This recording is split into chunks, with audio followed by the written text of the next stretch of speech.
things are also getting pretty hot in the studio because we've got a fantastic show lined up. A performance from the gorgeous and talented Tess Henley is coming up for you. But kicking things off, one of the most dashing actors in Hollywood with one of the most distinctive voices. For nearly 50 years, Sam Elliott has epitomized the tough guy on screen, often portraying roles from cowboys to ranchers to military men. But in the new movie, I'll See You in My Dreams, which is playing at the Seattle International Film Festival, he stars opposite Blythe Danner, and we are reminded he is also a great romantic leading man. We are thrilled to have him here. Please welcome Sam Elliott and the director of I'll See You in My Dreams, Brett Haley.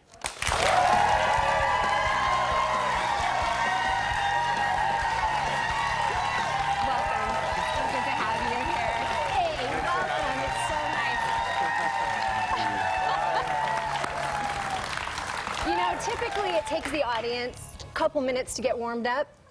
Not an issue today. They were very, very excited to see you. You know, we touched a little bit on the beginning when I was introducing you about how you've sort of been known for these certain roles, and that this is kind of a turn for you because you play sort of a sweet, nice That's a change. leading man. Is that more like, I have to imagine that is more like the real Sam Elliott than some of the other things. I don't know. I think a lot of the parts I've played over the years have been like me. Yeah. You know? I think this is kind of a return, though. It's a different, you know, it's different from playing the characters I've been playing for the last several years. Was it a nice turn for you? It's a great turn for me. Yeah.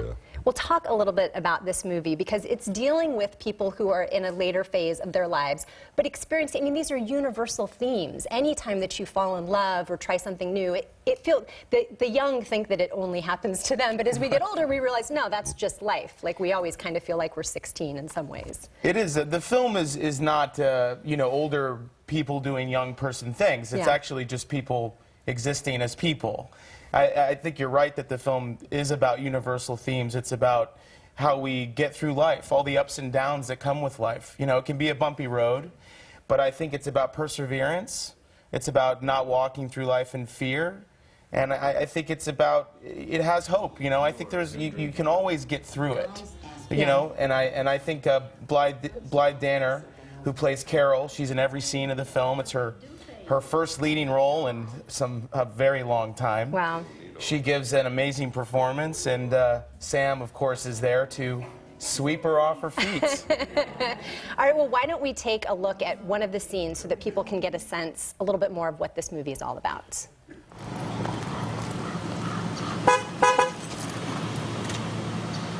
You?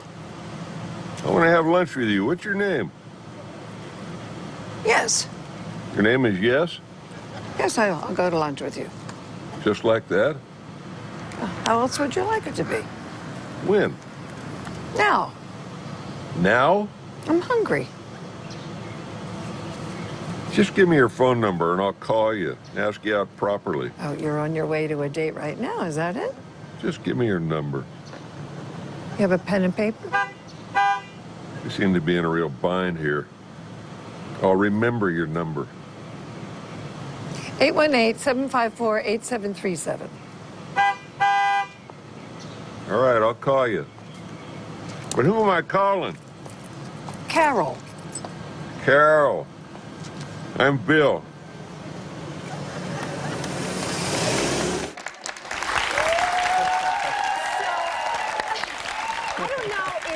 Are you sweeping her off of her feet, or is she sweeping you off of yours? I think it's a little of both. It goes a little both ways. Yeah. I think it's fascinating, too, that you are 31 years old, is that correct? Yeah. And you were writing for people a generation older than you.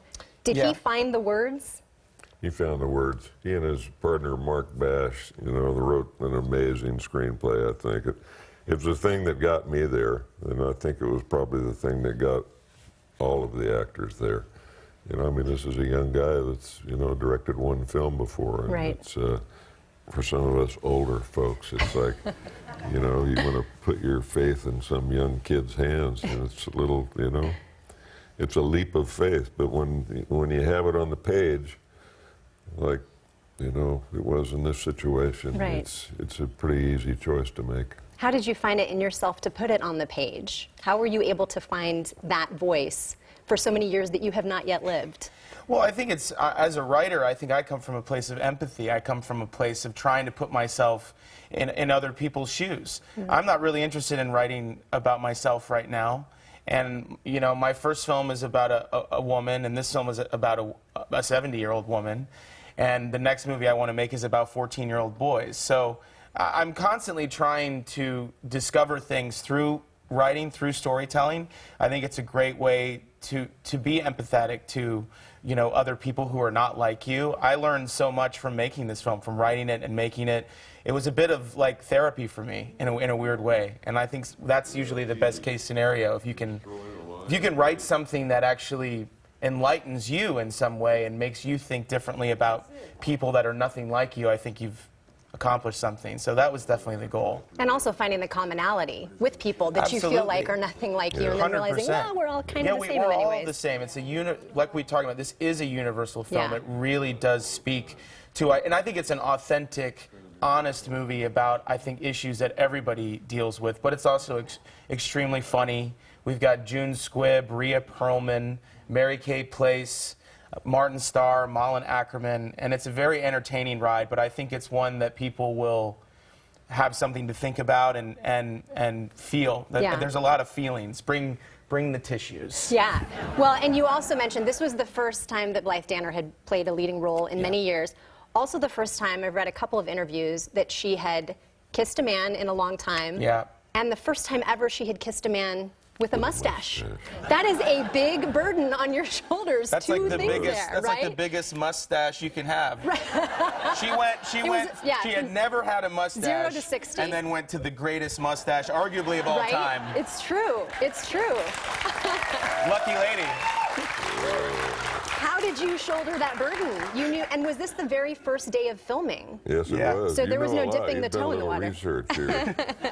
It was the first day, and you know, Blythe and I had never crossed paths in the 50 years that we'd both been in the business. And I've not been there quite 50 years, 47 years. She's been there 50 years, and I'd never met her. Always, you know, loved her from afar, so to speak. And we were sitting there, you know, it was this first kiss in the film, and it's in the car after our long day at sea. And she leaned over to me at one point, and I knew that she was kind of nervous about it. And she said, I've never kissed a man with a mustache. So, well, you're about to. And they did. Just wait till you see the movie. I'm just saying, something to look forward to. Right. At least. You loved her from afar, and then you loved her up close. Up close. And that's what this movie is all about. Yeah. So we should mention, being here must be a little bit of a homecoming for you, being in the Pacific Northwest. Yes, it is.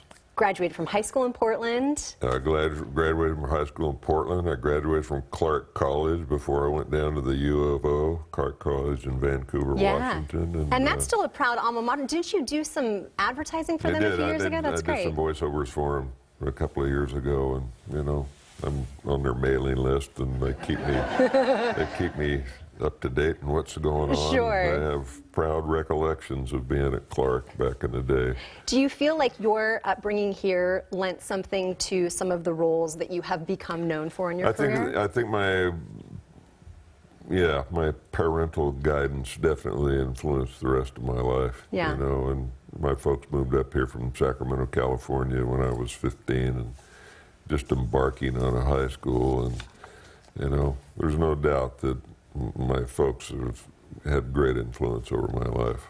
Your mom kept a lot of clippings of you over the years? My mom had the archive. My mom just passed away 3 years ago, and she had everything. I think she's got every script I ever did, even, you know. I mean, she had it all. Some of it's kind of embarrassing to look at. But I was going to say, why didn't you bring that? We could have put it all out here on the table and gone through every clipping. It wouldn't fit on that table. The stuff the pile she saved would not fit there. So.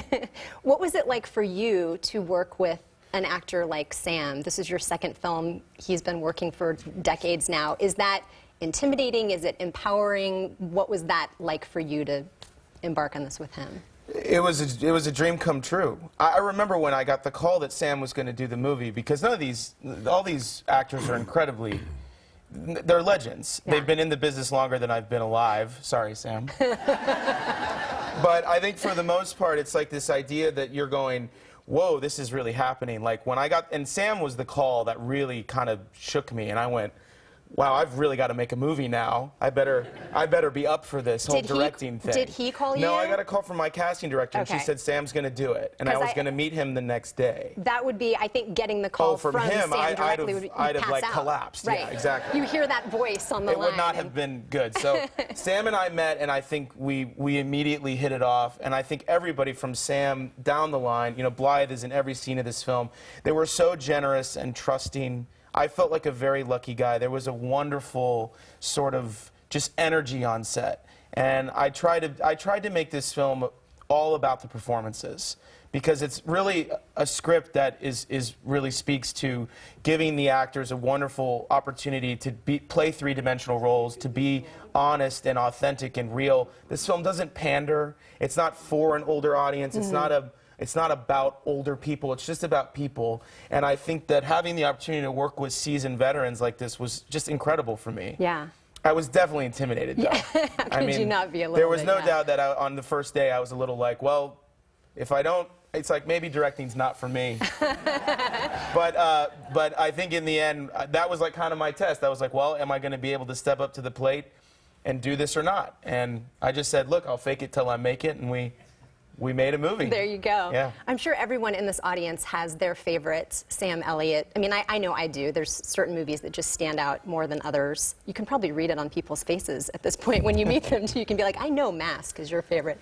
But for you, what is the role that you feel like you are best known for? And then is that different from the role that you take the most pride in having played? I often get the question, what's your favorite part? And I just don't think I can isolate one over the others. You know, there's special things about all of them, whether it's the people you meet or the piece that you make or what. You know, each one is kind of a journey unto itself. Yeah. You know, I mean, and to be quite frank with you, this film here is one of the things that I'm most proud of and had the most fun doing. You know, I mean, Roadhouse and Mask and Tombstone and The Big Lebowski, and those are all ones that rank up there really high, but none of them are more important to me right at this moment than this picture. That's wonderful. And this guy.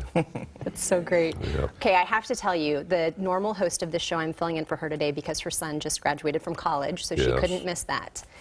I think she was a little devastated when she realized, sorry to out you, Margaret, that she would not be able to sit next to you on the couch. So if you would like to say something to Margaret, we can show it to her when she comes back. We would be forever grateful. Congratulations, Margaret, for your son's graduation, but had you not had him, then you probably wouldn't be here sitting in on this interview. That's pretty good. Sorry we missed you. So great. Thank you both for being here. We really appreciate you coming in. Kim. I'll See You in My Dreams is showing at the Seattle International Film Festival this afternoon at 4:15 at the Harvard Exit Theater. And both Sam and Brett will be there, so don't wait too long to get your tickets. I think the entire audience is going to leave so they can go get their tickets. We will have details on our website. Again, such a pleasure. Best of luck with the movie. Kim. Great opening weekend for you guys. Yeah, so and we'll more be to in come. Seattle soon. Okay, terrific. Yeah.